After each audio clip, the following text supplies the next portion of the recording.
if it's gonna work. Try again and see if it's gonna work. Try for the last time. We appreciate your patience. We can see Guti, you are just part of us. Just give us a second or so and try and add the bishop once again and see what's gonna happen.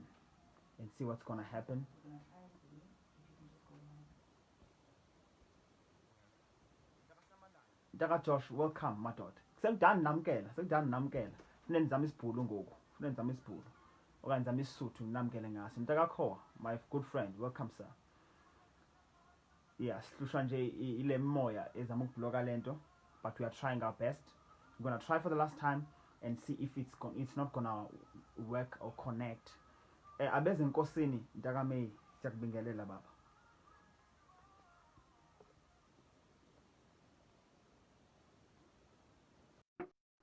We are just waiting to see if I were able to add the servant of God, the bishop,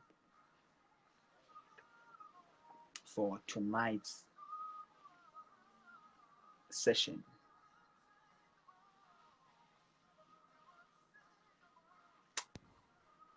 Siqinisweni nanga ngena ubishop. Hallelujah. Baba. Mfundisi, ukuphila kwenkosi makube nawe. Baba niyaphila kodwa. Inkosi nathi kakhulu, unqotshiwe omubi. Unqotshiwe omubi sesigcine singenile. Amen. Siyabonga baba. Welcome. Thank you so much for coming in. I just want us to wait for a second or so and welcome all labangenile. Mamhlengane, my mother, welcome. Busikama, welcome. Takakowa, thank you for waiting patiently, sir. Yes, bangena Bishop about just a minute or so, sibalinde bangene futhi, and then we see. And then we continue with our program. Asibalinde ke culo Bishop, asibalinde. Asiza incoming. Precious, welcome. Welcome, Precious. Welcome, my darling. It's a beautiful evening once again behind the pulpit with Pastor Joseph. Yes. Injongi yaqhubeka ngiyabona ukuthi nabasedwaleni bayangena. Abaseshilo bayangena. Siyabonga. Hayi ngiyabona ukuthi hayi bangena nabaseshilo. Bangena abasemzini omkhulu. Welcome guys. Welcome. Behind the pulpit, we just want to get realities of what happens behind the scenes when we are not there, not only to see lento eyenzeka kuma poster na kuma stages. We want to see what happens behind the scenes. Dangamut, my friend, welcome. In just 1 or 2 minutes, we are starting with our program. We won't keep you for long as we are about to interview and engage with His Grace the Bishop Namhlanje Ntambama. What a blessing. It is a memorable night as we talk and engage with the bishop. Dagwad, welcome. Pastor Kaya, welcome. I think we must shoot. Yes, Sister Tarem, Maseti Siabonga. Yinana, welcome. What a blessing. Bishop, once again, thank you, Tata, for availing yourself to be part of this program. We welcome you in this show. We really appreciate. We know, Guti, you have a busy schedule, and you just called me before we start. Guti, you are traveling, but we want to appreciate that. Thank you for saying yes and joining us this evening. Mfundisi, ngiyabingelela kakhulu kuwe. Ngibonge kakhulu inhlonipho nesimemo. Ngibonga ukuphumelela. We are very sorry about the technicalities akasibamba, but we are here. Siyabonga, Bishop. Thank you so much. To all the servants of God that are joining us, Siyabonga Kulu. I see my grandfather, the Apostle, has joined us. Welcome, Apostle. Baba, let's just get down with our program of the day. Question yokala iti, who is Bishop T.E. Twala? Kwaze kwaba nzima. Mfundisi, angibingelele kakhulu nami bonke ababukeli who are tuned in today kwelithi igama lenkosi yethu Jesu. In a nutshell, Bishop T.E. Twala is Khonzi senkosi. Ngokuzalwa kwaZulu Natal endaweni yaseMadadeni eNewcastle. Ngizalwa kulowo mndeni. Ngingoqala kuma wami futhi ngiyinkosana ngilanywa yinsizwa ezimbili emva kwami. And then Okay. ngikhulele in our immediate family. The family Okay. encane, angisuye umntwana wasemshadweni. Ngingumntwana Okay. wentombi. So Mercy. Oh. yes, ngikhula ke ngafunda eNewcastle, ukukholwa kungithola eNewcastle, amabanga aphezulu nemfundo ngwenze sengisempumalanga. And then kodwa ke ngicaciseleke very early ngokobizo ukuthi uNkulunkulu ungibizelani, ungibizelaphi. So ke ngikhula nje ngiyazi ukuthi ngekhathi zethu ke kwakuthiwa wabesikhomba lapha kuthiwa unento lo. So ngikhula nje ngiyazi ukuthi nginento. I'm not just an ordinary person, yes. So ke lento ke futhi ikhula izicaca akuthiwa ubiziwe, kuthiwa unento lo. Then isikhathi masihamba siyayiveza ukuthi yini lento abantu abadala abayibonayo. So ke lilonke ngathi nje i-upbringing yami ibe lapho. Ngikhula evangelini, ngasadelwa ebunsizweni bami, ngasadelwa inkosikazi uNdlunkulu noMcebo Thwala. uNkulunkulu wasibusisa ngabantwana abathathu. So ke njengamanje sihlala eMpumalanga province, la ekhaya lethu likhona. Singabaqambi nabaholi bebandla elaziwa ukuthi Temple of Faith Fellowship Center. Ma ehlangene kamabandla kuthiwa Temple of Faith Family of Churches. Lapha eSekhunda. Kakhulu ke cishe lokuthi Bishop Thwala akusazeki kahle.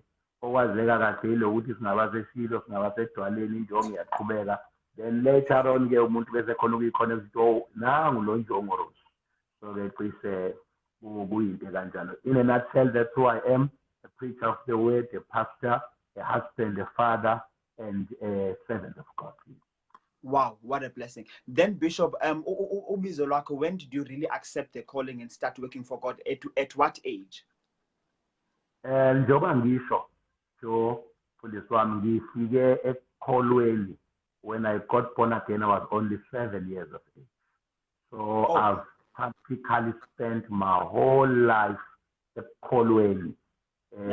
Uma ngabe ngise high school as a young boy, I was already involved in an evangelistic crusade.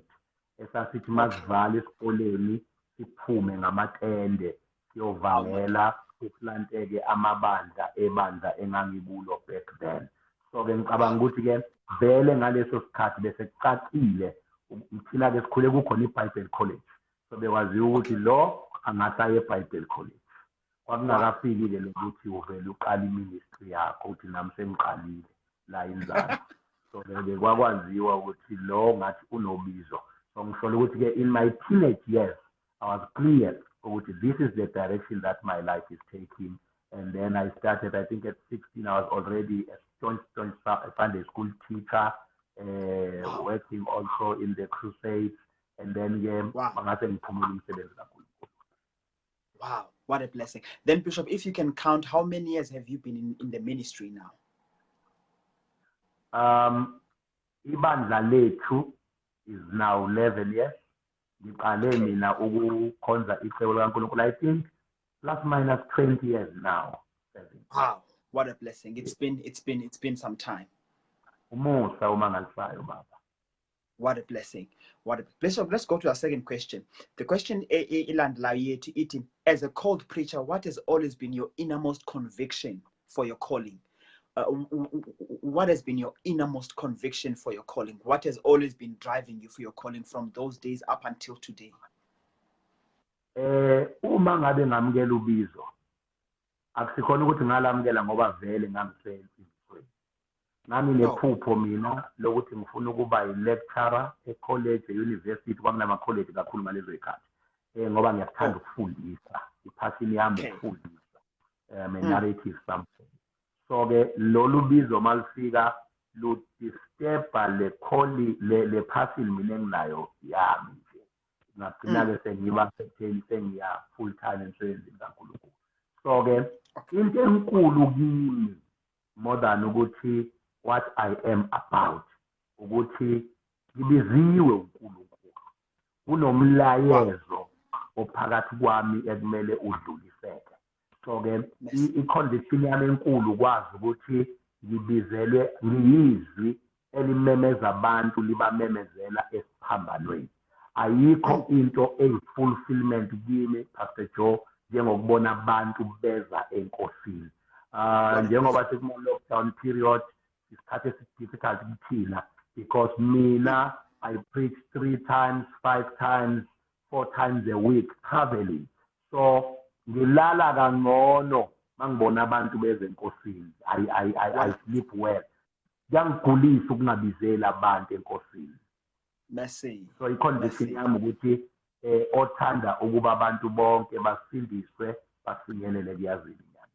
What a blessing. So your calling has always been about souls. So you are evangelistic and you flow well. I believe ukuthi mhlawumbe is a topic for another day, but ama dispensations are introduce certain ministry gifts wangathi awa exposure kakhulu. Yabona njengamanje isikhathi esiphila kuso i-ministry gift ehamba phambili ile yobupostoli. So khona isikhathi la ububhishopi babungekho emfundisweni kuyinto ngathi into yasemacaweni. Uma thina sifika singena i-episcopal into zokhololo, into zalama cross, zalama ring, zibe nesikhathi la zingena khona. Njalo khona isikhathi la wonke umuntu kwakungathi umvangeli. Kwaba khona isikhathi la wonke umuntu ungathi umfundisi. Kwafika isikhathi la kuqala khona ama-ministries, and then you discover ukuthi abantu baqala manje ngu-founder, ngu-bishop, ngu-apostoli and what. So again, ngisho ukuthi kune principal assignment umuntu anayo before ebizwa ngegama elithize. Uma ngabe uyayilalela indlela engishumayela ngayo, noma namhlanje sengiwupastor because nali ibandla seliphambi kwami. Noma ngabe sengubishop because I am a father to these churches and preside phezu kwawo. But uyayizi element ukuthi lo baba ikho yakhe lo muntu unehanga yokubiza imphefumulo. Noma ushumayela kwi-marriage seminar but ubuya nomuntu. Noma ngabe ushumayela kwi-assembly ubuya nomuntu. So ngicabanga ukuthi ke I am a soul winner, I am an evangelist before I am anything else. What a blessing. What a blessing. Yeah, Bishop, you touch my heart lapho uthi khona before the title kuqala umsebenzi kuqala. Before yonke lento, but it's actually the responsibility and the passion before all this. Eqinisweni uma kungathiwa we are rebuilding the walls, I would say title should be produced by function. You should function until what you do gives a name to you. Ukuthi lo ngathi umvangeli ngoba sibona na imphefumulo abuya na. Lo ungathi umpostoli ngenxa yananka amabandla azaleka ngayo. Ungaqali ube umpostoli bese uyopostola. Ungaqali ube umbishop bese uyobishopa. Yathina sathi yayi kanjalo into yethu mangabe sifike ekholweni. Kwakuthiwa lona uthisha ngoba kuzwakala ukuthi mayeke waplanwa umuntu ofundisayo into ayenzayo eyayimnikeza igama. But today that is different because umuntu uqala abizwe nge-title uqala kube ima umbuka ubona ukuthi ngathi yamisplaceka lento lo muntu ngathi kahle ungapha athi no iphansi leyo ngifuna le ngathi iphezulu. Thola ukuthi ke iphezulu i-title kodwa iministry ayenzayo akusiya le title abizwa ngayo. But as I said, it's a topic for another day. What a blessing, Bishop. To all our viewers, if you have questions for the Bishop, you can throw them in as we continue with our scheduled questions. Bishop, let's move forward. Then, number 3, what are the real experiences and the price you pay for your traveling ministry, rather than the glamorous part that people see of changing hotels and platforms? Bishop, we have seen you travel a lot, and you travel throughout South Africa. And Tina Masbuga Sbona, Kumnand, Gutuchitama Hotela, a poster after poster. But tell us, Bishop, what happens behind the scenes with your traveling ministry? What are the prices that you pay as Tina from a fund? Will you just share about that, Bishop? Uma kungathiwa kuyashintshwana Mfundisi Joe, ngingakhetha ukuba uwe wena ukungithathele mina for a week or 2. Mercy. Ngoba azange ngiyakhumbula ngabo 2001 uNkulunkulu mayenginikeza lento ethi taking the gospel to the nations. Ngangazange ngazi ukuthi it will involve so much traveling. In honest fact, the person that I am today, azange ngize ngicabanga, I don't even think that my partner, unkosikazi wami wayeyisayinile le yokuthi uyoba nomyeni who travels so extensively. Okunye ngicabanga ukuthi kuzenzakalela automatically in our life, but okunye kuze through impartation. Indaba yokutravela kwami vele ministry yami kusukela nje ngisawumfana ngiyale kodwa impartation yayo ngempela ukuthi ngazeke ngivuleleke iminyango. It was not only through my gift, but ipart enkulu yaleyo nto yeza through ukuba undodana kubaba uFP Gumbi. Yona nto yangivulela i-traveling ministry. So it was not the fact that I was invited everywhere, but ubaba instilled in us into yokuthi maye menyiwe will ask you to go with him, and when it gets there, right at the door, man said to khuleke emotweni, then he says, "Zawuqala mina ngithi bese nawe uyangena uthi," and you would not even be prepared ukuthi you are preaching that day. So ngiyafuna ukusho ukuthi especially laba abayibuka bayijabulele i-traveling ministry, it should be a calling ngempela ngoba as a person who travels, I'm not worried about how much I'm going to be paid, where I'm going to sleep, how am I going to travel there. Into enkulu ukuthi, do I have a message for these people who are inviting me? Because iwari is, you are now called outside of your own space. Ubaba uNxumalo is inviting me emsebenzini uNkulunkulu athembe yena ngawo. Meaning, ministry yami can either build loya msebenzi or can either wreck loya msebenzi. So ke kubalekile ukuthi ngizazi ukuthi akumenywanga isiqu sami kodwa kumenywe isipho esisempilweni yami, not to show myself off as a powerful preacher, but loya mzalwane njobe ngimema khona into ayakhayo akholwe ukuthi kule part ye-skill, mhlambe nginguplumber, mhlambe ngiyu-electrician, ongafike amxhumise kulento ayakhayo so that it does not pretend to be everything else. So it's very much important ukuthi with traveling ministry ngazi ukuthi iyiphi message engiphethe. But answering your question directly, ayikho baba into emnandi ngokuhamba with traveling ministry. Ayikho.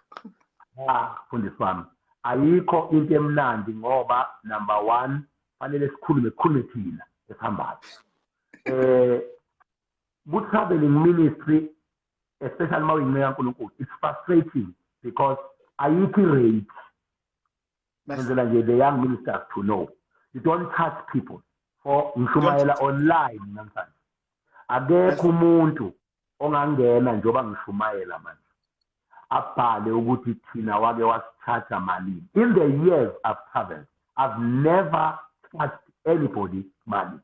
So if traveling ministry requires faith because you don't know if you are going to get it or you're not going to get it.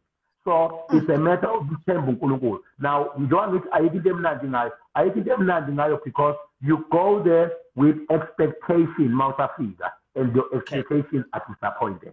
You go there with all your security, ngesikhathi uzisecura isandla sikaNkulunkulu siyasuka kuwe, because immediately uzirate wena lokhu uNkulunkulu okukhula afuna ukwenzela khona yaphoqa ukuthi akuyekele akunike le rate card wena ozinikeze yona. So iphathi yemali kakhulu iyona frustrated because people see us poster after poster and think ukuthi abo-bishops they are making a lot of money. Asihlale ngakwethu. What I get from my local church is content ngakho more than what we get when we travel out there. Kukhulunywa kakhulu when ministry ethics are taught, kufundiswa kakhulu ukuthi how must a guest speaker behave. Kungafundiswa ukuthi how is the host in church should behave to the guest speaker. So basically, there are demands that are being done and what by the guest speakers is too much complicated. Okumnandi nje ukuthi uhambisa ivangeli ezizweni. Kodwa ukuthi silala kanjani, ukuthi sidla kanjani, ukuthi sihamba kanjani, abazalwane abazi. And if you are a traveling minister, you should, if possible, don't travel too early when you are not yet secure. Because khona isikhathi la uyakhona ngamandla akho uphinde ubuye ngamandla akho. So now fanele kube ukuthi you are not taking this as a business, but you are taking this as a calling, because sekangirobhileke uJoseph kodwa lento yokuthi labantu baphilile should fulfill me, because there are two things I have learned in traveling ministry. Sometimes you get invited by people who don't have means of reinvesting you or compensating you. Kodwa your faithfulness in going there, kanti labantu uNkulunkulu ba set up as a connection yokuconnecta nabantu abayokubhadala. Kodwa mangabe ungayanga kulaba bakamahala futhi awuyukubathola laba abayokubhadala, because fanele bayohlangana nawe lapha kamahala. So yingakho ngithi i-drive yomuntu otravelayo funa kube ukushumayela ivangeli, so that noma ngaba udlanga ngendlela othanda ukudla ngayo kodwa ulelise into ethi wenzile umsebenzi kaNkulunkulu. Noma ngaba usalalanga-ke ngendlela othanda ukuthi ulale ngayo kodwa uthi lento ebengiyizele la ifezekile. But if you don't have that, uyothatha ikhoma zakho ufuna ukuthi angilali la mina angidli kanje mina, forgetting ukuthi the primary assignment was not ukunakekeleka kwakho but ukufinyeleliswa komsebenzi okuwo, because nama-levels abantu who invite us are not the same. Some people genuinely invite you because of the gift that is in your life. Some people invite you to endorse what they are doing. And you find ukuthi, you know, there are places where you go and you realize that if they went there, nothing but everything was there, but so the message iyakhetha yonke into isethaphekile but iyakhetha. Khona indawo oya kuyo ufike iphika zimbili mike bathi ibambe kahle yanqamuka, kodwa uzwe ukuthi hey la bengiyekhona ke namhlanje kusebenzeke ngempela, because those people did not expect me as this minister, but they were hungry for the message that I am carrying. Because into engifulfillayo akusiyo ukuthi ngiphatheke kanjani, but into engifulfillayo ngilifezile ilicebo likaNkulunkulu na. I see. Hey, Bishop. Then Bishop, just tell me, as you travel weeks without being at home. What impact does this have on your family? Abantwana bakho, Thank you so much for alluding that. It nearly slipped my mind. One of the negative impacts, from our fathers, the apostles who planted churches, most of them, abantwana babo abekho enkosini, because abantwana mabefika ku teenage stage, ubaba is nowhere to be found. Abantwana bafika esigabeni sokululekwa, ubaba is nowhere to be found. So in our generations as upcoming ministers and young ministers, I believe that it's important ukuthi sifunde from amaphutha abangaphambi kwethu, singafunde emaphutheni ethu. What do I mean? Everything that I've studied from the elders abaqala lento yokuplanta amabandla yokuhamba betravela, fanele ngikurectify in my generation. In a sense yokuthi most of the people that traveled imindeni yabo yagcina iphazamisekile. So in our generation, if you follow how we minister now, imindeni yethu comes first. Prioritize imindeni yethu. We strike a balance. If I've been away for too long, when I come back, I must take my wife for a holiday. I must take my kids for a holiday. I must pay areas. And this for me did not come through a certain school, but it came when years ago, I think it's 2010, when Ubaba wethu Babu Sithole ebizwa inkosi. There's something that Mama Sithole said when she was interviewed.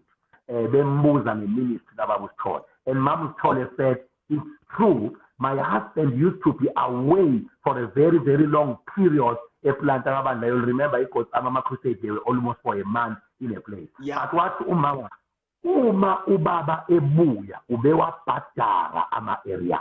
That touched me and challenged me, Ugochi. As much as my family illegally ngami ezizweni, but finally at the back of my mind, whenever I come back from my traveling, I pay all the areas. Ngoba into ithi akufanele iba indlu kaNkulunkulu yakheke at the expense of my house. ngoba uNkulunkulu uthembe mina nangendlu yami. You will see it clearly odabeni lukaMoses. Moses was so busy with the work of God until he took the wife and the kids to his in-law. The in-law came and said, no ways, this is your family. As much as you attend to the work of the ministry, you must also attend to your family. So I think it's very much important to go to a wife of a minister, the children of the minister must feel the same love, must feel the same warmth as the children of an ordinary man in the church. Ngoba mangibuya kwi-assignment yami ngiyayiprioritize ifamily yami. So that's very much important for me. Because amakhosikazi ethu mancane. So unkosikazi is not married to the bishop, is married to the husband. So I must be able ukuzihlukanisa ukuthi njengamanje ngingumyeni to my wife, njengamanje ngingumholi to the body of Christ. Wow, what a blessing. Hi, Bishop Siabo. Let's go to our next question, Bishop. Our next question is, every year you host your annual gathering, Isweek. Tell us how it started and what is the main purpose of this gathering? Because sibona seyinkulu thina. Kanti isuka, what are the challenges did you go through? What are the stages of Lugzona? Maybe you nearly gave up at some point. Can you just take us through to the journey? Because most of the time, sibonto seyinkulu and then sifune seyinkulu.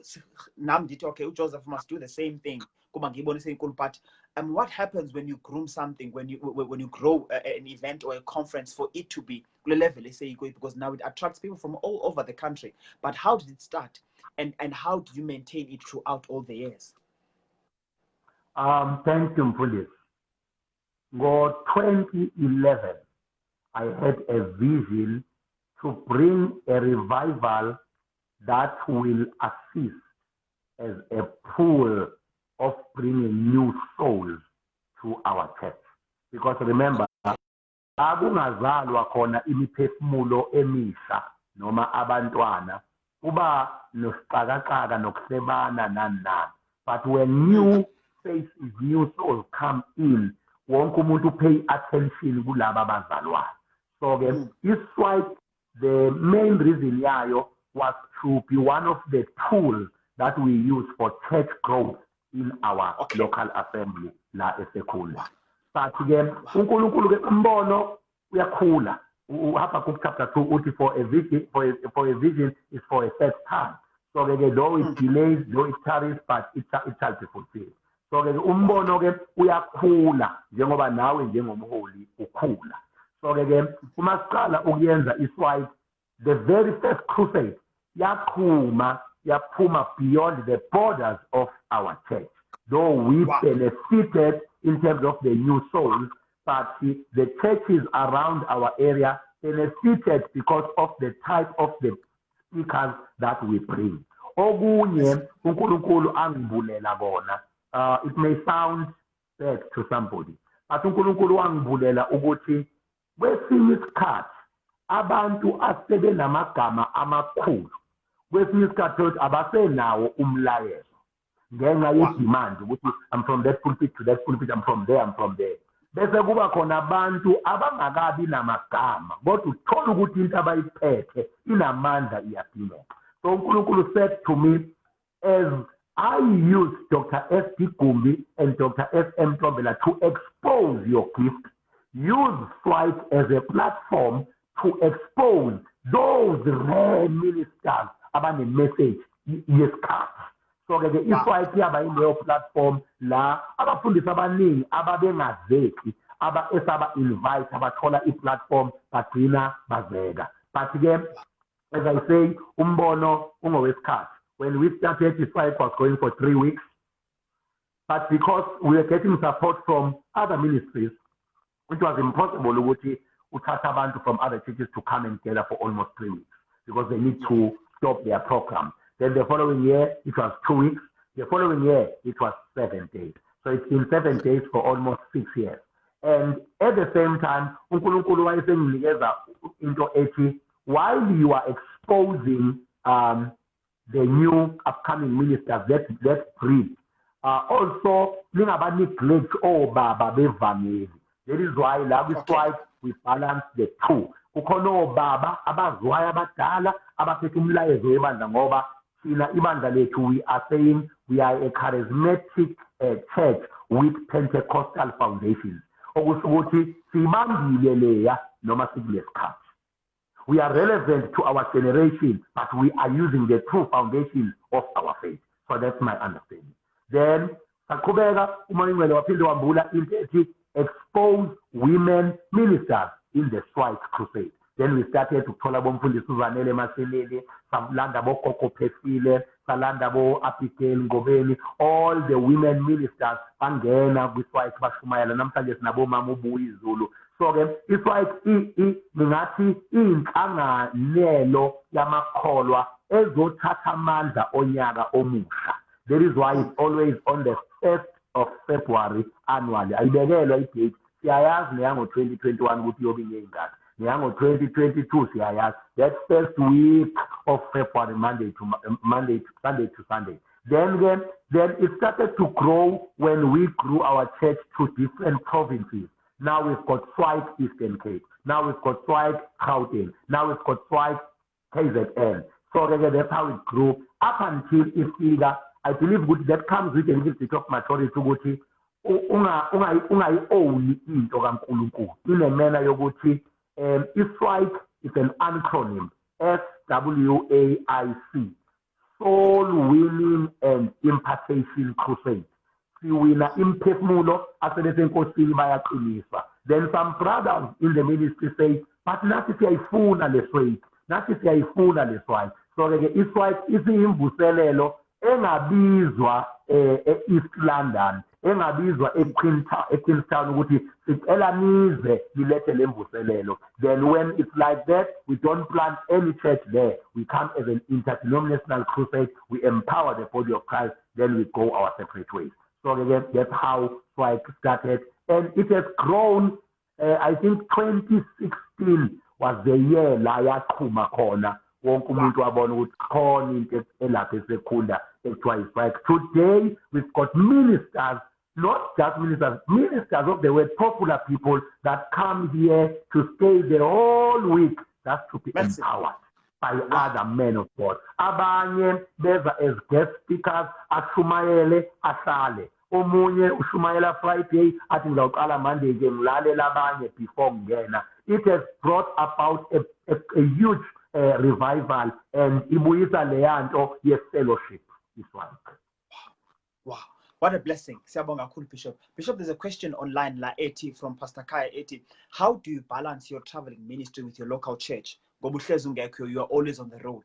But how do you balance the two? When you are away or traveling, ayikho any impact negative in your local church? We know that we have other churches, but the local church that you are pastoring personally or directly. But how do you put balance between the two? All right. Inkosi ngibizele Temple of Faith iqala before ingibizele umhlaba. So my local church takes priority. Bazokutshela your spiritual father, Bishop Kenani. I used to drive 14 hours coming from the Eastern Cape, rushing to be here on a Sunday morning because my church takes priority. I don't take invitations on a Sunday. I don't take invitations on Passover. Every main event of this church, I am here. Whether I am sitting down, not preaching, but I am here because I can't demand from our people what I cannot deliver. That's my philosophy. I was when we were in Ghana with Bishop, I left Ghana to travel to come here on Sunday morning because I needed to be in church on Sunday morning. That's how much I prioritize my local church because in my local church, La Imbalente, I am not bishop. So the izalgazi zala zifuna ukungibona, ingane zala zifuna ukungibona, and I must make sure that I prioritize my church.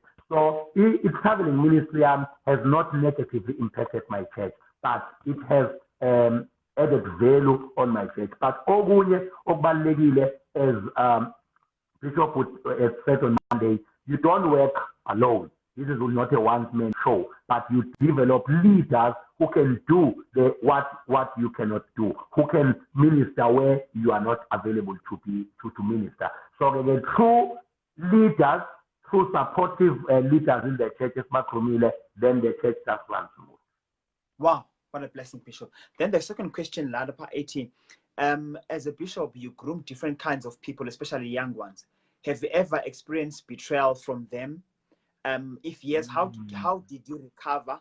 And what makes you to constantly continue with grooming even when you become a victim of betrayal from those you feed, protect, and groomed, etc.? One, yonke into oyenzayo, noma ngishadisa uJoseph, noma ngimthengela imoto uJoseph, noma ngimfundisa e-university uJoseph, angenzi kuye, ngenza enkosini. Ukuze mvukane uJoseph engabonganga, inkosi ibonge. Into esilimaze kakhulu senza kubantu bese silinda ukubongwa ngabantu. Number 2, uma ngabe usesemncane ukubona kwakho kuncane. So ke noma ngabe umuntu uyamrebuka, umrebuka ungamlahi, because let me make a practical example. Umama ozele umntwana, umntwana ezimoshele, akathatha umntwana nepampas ayokufaka edustbin. Uqina umntwana, athathe konke okonakele ayokulahla, ageze umntwana ngoba umoshile kodwa owami. So umsebenzi wami njengomzali ukususa umonakalo ngiremaine nomntwana wami. So ke I think uma ngabe uyiminister kuleyo level, you must deal with bitterness. Uma uyiminister kuleyo level, you must deal with greed. Uma uyiminister to that level, you must deal with your heart. Ngoba kuzo zonke izinto, if I think the book of Proverbs says, kuzo zonke izinto oyilondayo, londa inhliziyo yakho ngoba kuyo kuphuma umthombo wokuphila. So now, uSathane angangishaya ngama-betrayal, bese ukulinyazwa engakulinyazwa uJoseph uvalele uPeter. uPeter nakafika with a clean agenda, athola ukuthi I'm no longer the same man that I used to be because of the betrayal. So kubalulekile ukuthi, one, everything that we do to fellow sons in the Lord, fellow daughters in the Lord, we do it to God. Noma ngabe uyabonga, noma ngabe awubongi, but inkosi yona ibongile. And number 2, uma abantwana bethu belimala, let's give them room to exercise their belief, but singabareject, because umuntu uphuma la because ubona iminikelo enikelwayo athi I can do this thing. Mayefika lapha bese kuba ma realize ukuthi the grace to preach is not the grace to found. Message. Eseka lapha. Okunye umthanakho bears your name noma ngabe wone kangakanani. Meaning noma ngabe ulapha uthi independent ngumpostoli ngibishop, but people who knows Joseph will keep on saying, you know Joseph kathwala. Meaning noma ngabe uyamosha usamosha negama lami. So I must not reject him because of immaturity yakhe nobuntwana bakhe, but funa ngimnikeze iroom noma ngabe uyalalela ukuthi uthini ngani uthini ubishop ngami, but the bishop is not saying anything about you. Why? You are opening a door ukuthi nakashayeka akwazi ukubuya, because kunabanye abantu abathi mabeshayeka bangasakwazi ukubuya, not because they don't have a repenting heart, but because of the things that their father also said about the person. Akasakhona ukubuya because ufila ukuthi rejected, ubaba don't want anything to do with it. So I believe ukuthi it's a matter of how you are brought up. Thina sikhulise ubaba uGumbi, thina sikhulise ubaba uNtombela. Ubaba uGumbi usikhulise ngento ethi awukho umgqomo wokulahla umuntu. So nangabe ngonile namhlanje but sizolungisa siye phambili. Yes, I've experienced it personally, painful moments, sad moments, just when you like, this guy is coming, how I wish to support this guy. Trust people with your platform. We've experienced all of that, but in all that, we've made sure that we maintain our hearts clean, because what if Christ can come tomorrow, with bitterness against a fellow minister? Sometimes, okunye kuqaleka kabi, kodwa ekugcineni ku-accomplish izinto ezinkulu. Then we reconcile. What a blessing. Thank you, Bishop. The third question online, with regards to church split or breakaways, your church has never experienced a critical or successful split. What has been your secret in managing such dynamics? So is the person saying my church has not experienced a split, or is he asking what my church didn't experience a split? I think it is both asking and saying, Guti, they've never seen a successful split. What has been your secret in managing such dynamics? Okay, let me take that the person who is asking knows that we've not experienced a successful split in these 18 years. Why I'm saying so, I pastor so well, so truthfully, so open, so sincere, that a person will struggle to win people of our church. So we've had people that leave our church. You know, funny, 1 year I said, anybody that will leave this church with one person, you must put 10,000 rand. I will call it 10,000 till today. When people leave, they live on their own. Because I live a clear life that people will doubt to follow you instead of remaining home. Because if you've grown as a son, go and establish what everyone establish. So my secret is how I pastor my people. But in a nutshell, I would say people eventually leave. Regardless of how nice you treat them. Yes, I've experienced people leaving church for work, going to another church, but I've not experienced a number of people leaving church because of an issue, no, we've not experienced that. We just manage our church very well at a local church level, so that anybody who becomes a Jonah or who becomes a Korah can be just alone. Okay, makes sense. Thank you, Bishop. Bishop, let's continue with our scheduled questions. Lana, I want to check with you your passion for marriage ministry. You have a ministry at Sakai Kaya. What impact has this ministry had in your church, and what importance do you put or value do you put in terms of marriages, kubazalwane, and also to ministers? You'll remember what I said. I was not born in a marriage. Okay. Waphandle komshado. So ngiyawuthanda umndeni because it's something that I did not have. So imindeni ngifunde in our local church bona ubaba ubani nomama bani. So and I made a vow as a young man ukuthi angeke ngizale ingane ngingashadanga ngoba angifisi ukukhula ukuthi ingane yami ikhule ngendlela mina engakhula ngayo. uNkulunkulu waba nomusa wangenzela lo. Imshado has been shaken in many ways.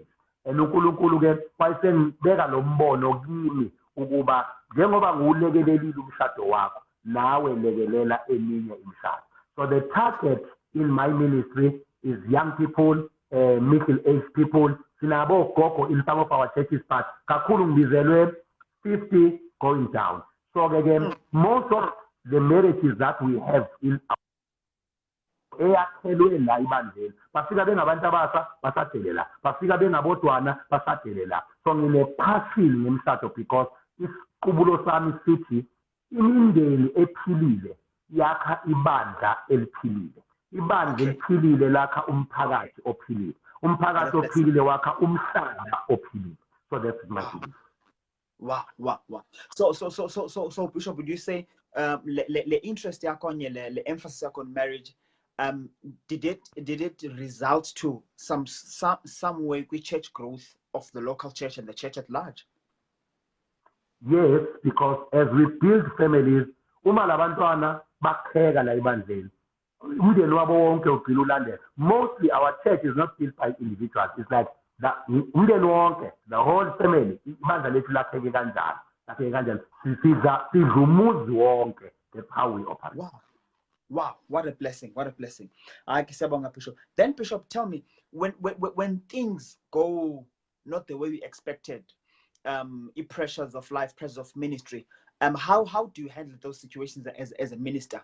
Mhlambe uthola ukuthi contact class like that people don't know about. How do you handle it? Njengoba ungumshumayeli, you stand before people every now and then, but how do you separate your personal issues with the pulpit or with the podium? Where do you draw the line? Example. Imvula iyana.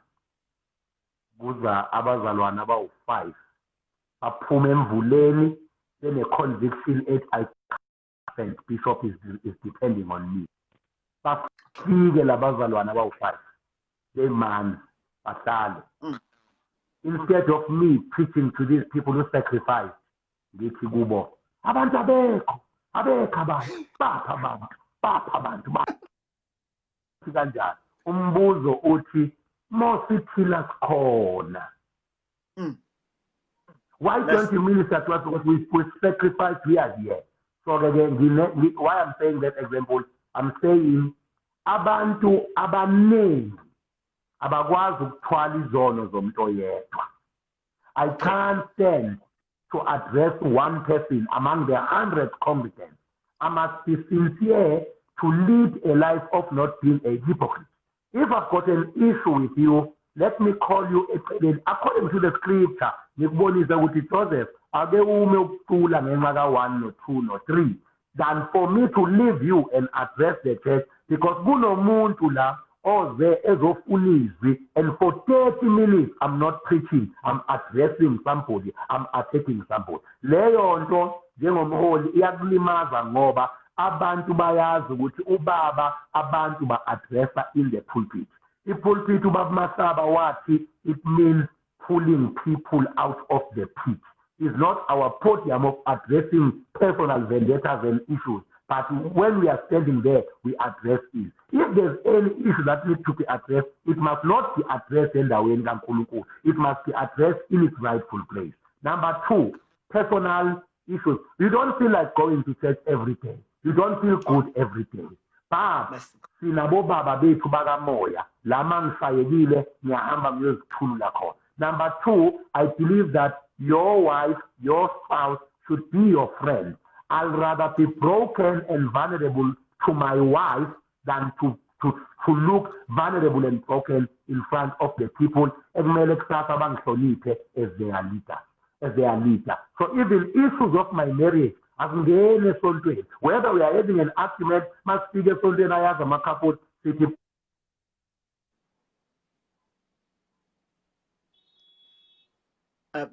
Bishop, we've lost your sound. We've lost your sound. Okay, so You've lost my sound. Yes, all right. So I don't know, when did you lose me? People know. All right. Are you hearing me? Yes, they are good.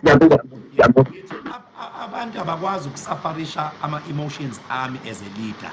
Fanele ngibe nendawo la ngibalekela khona ukuze ngifike kubo ngi-refreshed. Wow. What a blessing. Bishop, then as we're about to close our session, what made you think forces you can warn upcoming ministers that they should be careful of as they grow in the ministry? Sakula, is my sound okay? Yes. The focus noise, I'm not sure which is Americans are coming in, I'm not sure if that is Give us a sec, let's fix that.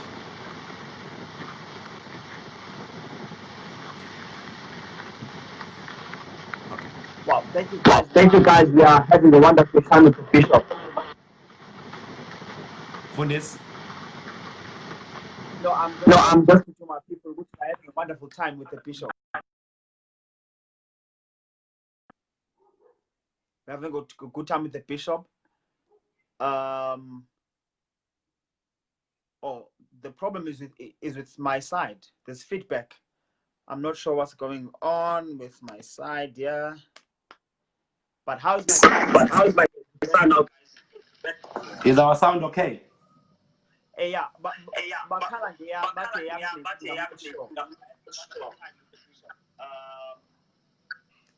but Bishop Goba continue with the question. All right. Thank you. Sorry about that. My advice to young ministers: serve the purpose of God. We are not men pleasers, but we are God pleasers. Into engiyesaba kakhulu lithi iBhayibheli sisazoma phambi kukaNkulunkulu, we leaders sizilande ngendlela esikhonze ngayo icebo likaNkulunkulu. So noma ngabe ngikudisappointile wena, kodwa angingamdisappoint owangibizayo. And number two, I'm encouraging the ministers, uma sikhula kwakuthiwa zintathu izitha zomuntu oshumayelayo. Number one, Yes, Bishop. kwakuthiwa qaphela impakamo. Number two, qaphela imali. Number three, qaphela besifazane. Kwakuthiwa there are 3 P's. And lezo zinto zayikhulunywa wobabungisi zisesenjalo nanamhlanje. That uma ngabe umholi emasterishe lezi zinto uyakhona ukuprogressa obizweni lakhe. So ke i-advice yami kubaholi abancane ukuthi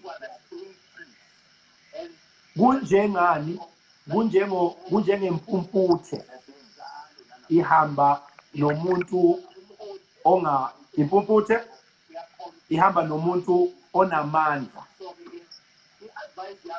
Lo uyimpumputhe unamandla but akaboni. Lo ulunyonga kodwa uyabona. So these two people need each other. Ngoba noma lo engaba nesite engakanani kodwa akanawo amandla okuyofinyelela lapha ya. So uyamdinga lo ngaboni kodwa onamandla. So mina ngicabanga ukuthi you cannot succeed in your ministry without iministry kamoya oyingcwele. Ngoba abantu ngabahlula kodwa umoya oyingcwele ngeke umhlule. And we must fully depend on him in order for us to be successful in what we are doing. Angikwazi ukubizwa uye bese yena engasasho lutho kimi ngoba lo msebenzi at the end of the day awusiwo wami kodwa lo msebenzi okaNkulunkulu. So befuna ngizwe from God umnikazi womsebenzi. What a blessing. Hey, I'm noticing ukuthi Bishop Hlangane said the same 3 things: money, pride, and women. These have been a problem from those days up until today. Oh, yes. Wow, Bishop, we thank you, we appreciate you. We have learned so much. Abantu abayeka ukuthetha apha, they are grateful for this wonderful conversation. Siyabonga kakhulu Baba for availing yourself. Before we close, I want you to pray for us. We are growing ministers. But we just need your prayer. Bishop, would you just pray for us, just for 1 minute, and all those who are watching, for the same grace that God gave you, go to feel a level, that may the same grace be imparted to those who are watching and everyone. Please pray for us, Bishop, before you leave. Mfundisi singakakhuleki ngicela ukukhumbuza abazalwane. Umntwana kaNkulunkulu before uba ubishop. So yonke into engibizwa ngayo ayingangenzi ngikhohlwe ukuthi ngelinye ilanga kufanele ngiyobona uNkulunkulu. So ke fanele ngigade leyo mpilo yami ukuthi the end of my journey should be to see God more than anything that I have achieved. Ngingathathwa into engizi-achievile negama ngingamboni uNkulunkulu. Ngibongile nami ngethuba ongiphe lona ukuhlela ubufakazi bami engikholwa ukuthi content yenze abazalwane. Asikhuleke Baba, uyabongeka, uyadunyiswa. Ngibonga ngalombono obeke encekwini yakho umfundisi Joseph Nxumalo nomama wakwakhe. Siyakubonga ngabo nazo zonke ingceku zikaNkulunkulu ezilandela thina ensimini, nazo zonke ingceku zikaNkulunkulu ezingobaba bethu nezingobhuti bethu that we tuned in today ukuthi uNkulunkulu wethu ongcwele ubufakazi nje lobu bezinto esizibonile ozenzile. We pray that the same grace esithwalile ake ithwale ilona loya bonke abantwana bakho that connected tonight. Bless them uNkulunkulu wethu ongcwele ume ngakubo ngoJesu Kristu kwenzekile. Amen. Amen. Bishop Ngiyabonga kakhulu. Thank you so much once again for coming. I know that you came because of my relationship with my father. I also send greetings from him, the bishop. He asked me to send his love and his regards to you. Thank you so much. Please cut my regards. Amen. Thank you. Bishop, thank you so much. To those who are watching, to those who siyabonga kakhulu, servants of God, men and women of God, lovely ladies and gentlemen, siyabonga kakhulu. Thank you for joining us. We'll meet again on Monday for the next episode of Behind the Pulpit as you glean and get wisdom from senior men of God. And thank you for being patient with us while we are still battling with the network. On Monday, joining us will be Apostle SL Trouble. Thank you so much, Bishop. Siyabonga kakhulu. Thank you so much. Thank you, guys. See you on Monday at 6 o'clock. God bless you, Pastor Joseph. See you on the flip side. Thank you so much.